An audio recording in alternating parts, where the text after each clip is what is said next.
comes to bilateral trade within the region.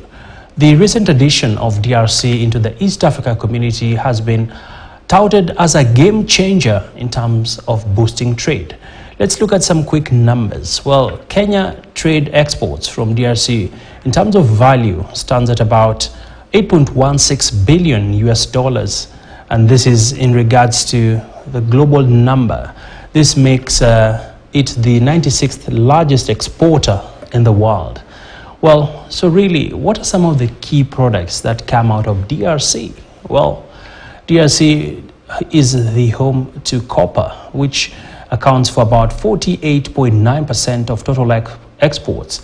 Cobalt, copper ore, crude petroleum, raw copper, and these are some of the key aspects that will be shaping our discussion in a short while. But let's also look at some of the numbers in terms of trade. As of 2021, DRC was the world's biggest producer and exporter of cobalt and cobalt ore, chemicals primarily used in lithium batteries, as well as glass, ceramics, inks, paints, and varnishes.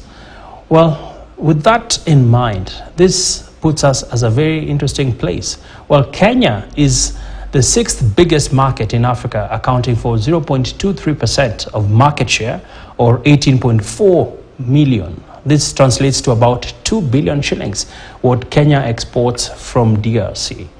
Well, some of the key products that we pick from there: sawn wood, accounting for 71.4%, perfume, plants, coffee, postage stamps, chemical analysis, plants, and some of the numbers you can see there on the screen in regards to some of the key products that we do.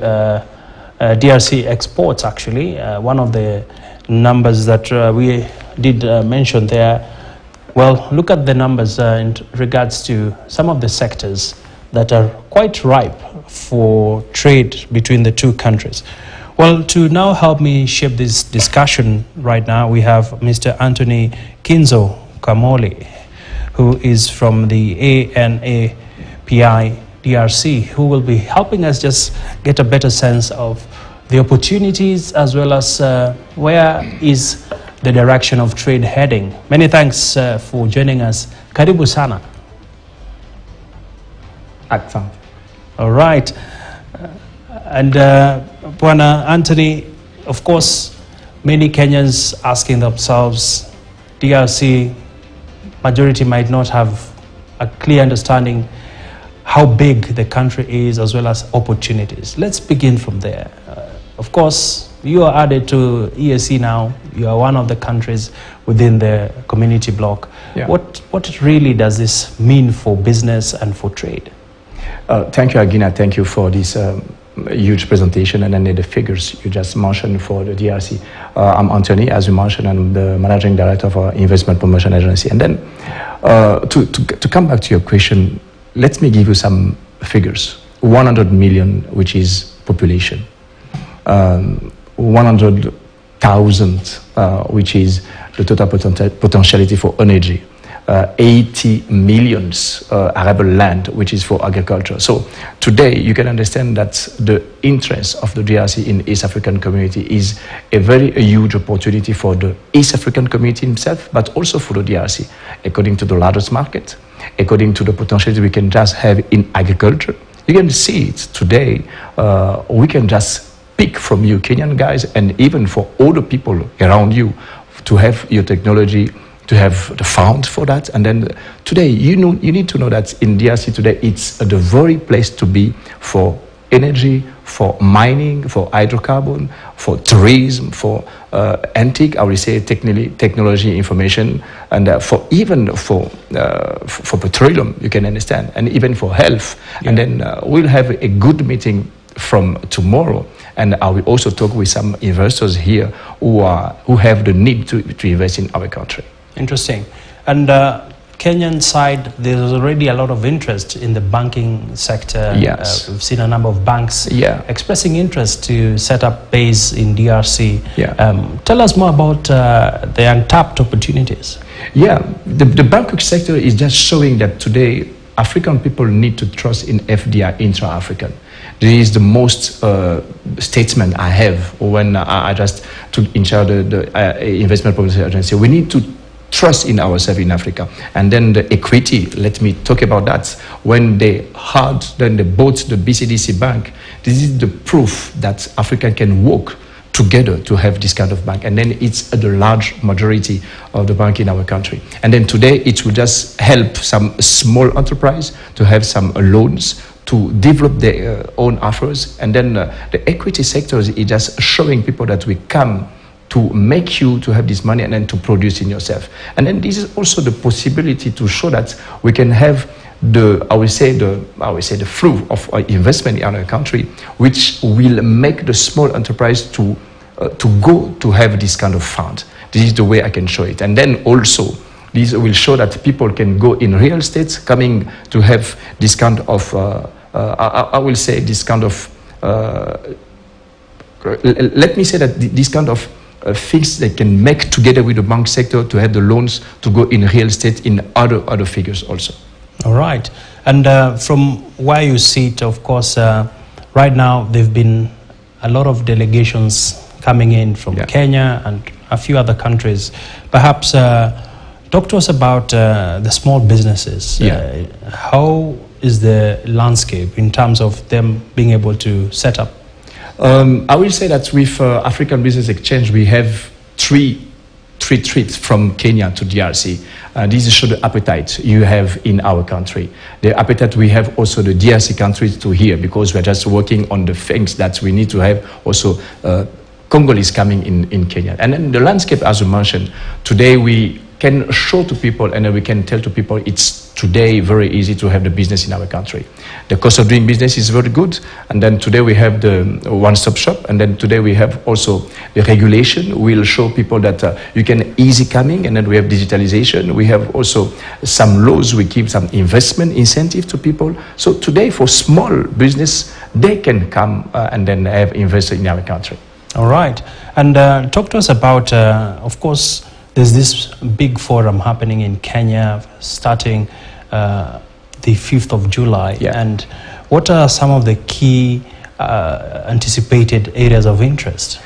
So we will be in the areas which is been set by the National Strategic Plan of our country. 3 or 4 areas is very key for us: energy, infrastructure, agriculture, agro-industry, and even industry. But we will go further. We can go also in technology of information. What we are looking at people to come in our country, to bring the expertise, to bring funds, and then to work with Congolese people on that. We are not looking about huge money. We are looking about the considerable money which we can have development investment, durable investment, and then they can just go and they can have the return on investment very quickly.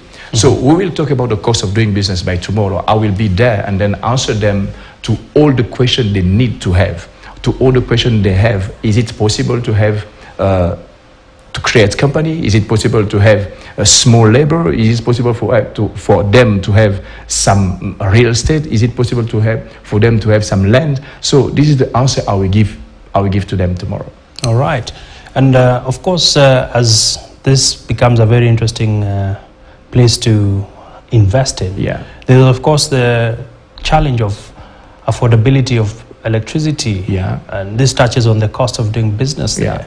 And the big elephant in the room, this is political stability. I'd like to hear your comments on this, because all this have a big impact on an investor making a decision to come to DRC. So you are talking about the political stability. So how come that we have equity in DRC?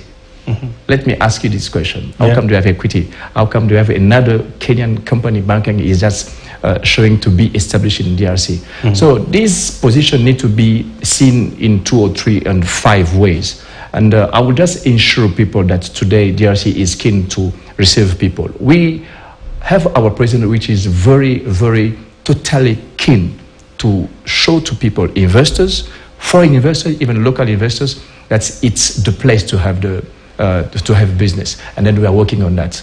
I came from Kinshasa. My friends, even Swangi came from Kolwezi, which is Katanga, and I have someone coming from the Oriental provinces. So today we can tell you that it's stable for that. And then we are working to have everything done for every foreign company coming in DRC.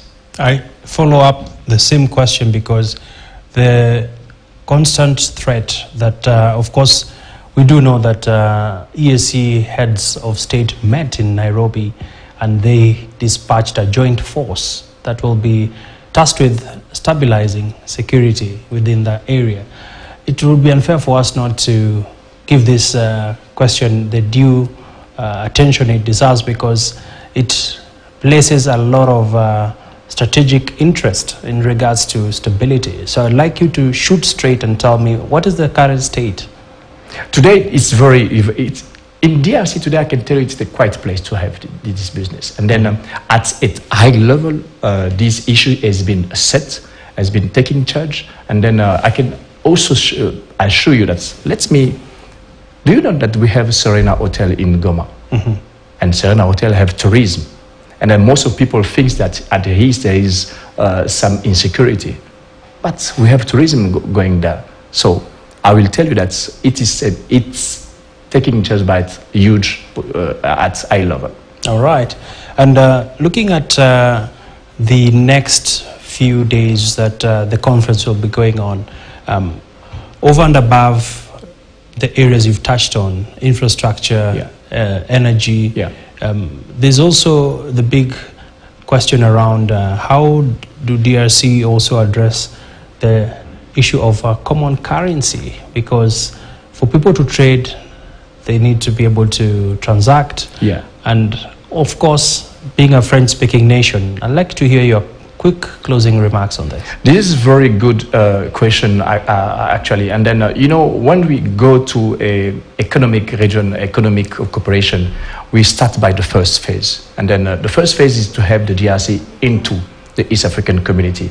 I'm sure that with this bilateral treaty, we will cope about this money currency, we'll cope about this regulation to be standardized. This is very, very keen. But I can tell you that according to the treaty, according to the East African community, we will find a way to have this common sense, I will say common sense, and then they will respect the regulation of each country. So this is very important for us. And then I can tell you that we have the free circulation of all the foreign currency in our country. So there is no doubt that people coming from Kenya, they will have using our currency, they will use US dollars, they will use shillings, and then they can even export their money once they have the return on investment. All right. Thank you so much, Mr. Anthony Kinzo, for your time. Thank you so much, Agina. In back home, you say, merci beaucoup. Accent is in your country. All right. Well, we've been having that conversation with Mr. Anthony Kinzo Kamole, who is from the Investment Promotion Authority in DRC, just giving us some quick insights in terms of business opportunities. And of course, as the country opens up to its neighbors, their inherent threat around security still is something worth taking up. Well, we want to go on a quick commercial break. We still have much more on the other side of the break.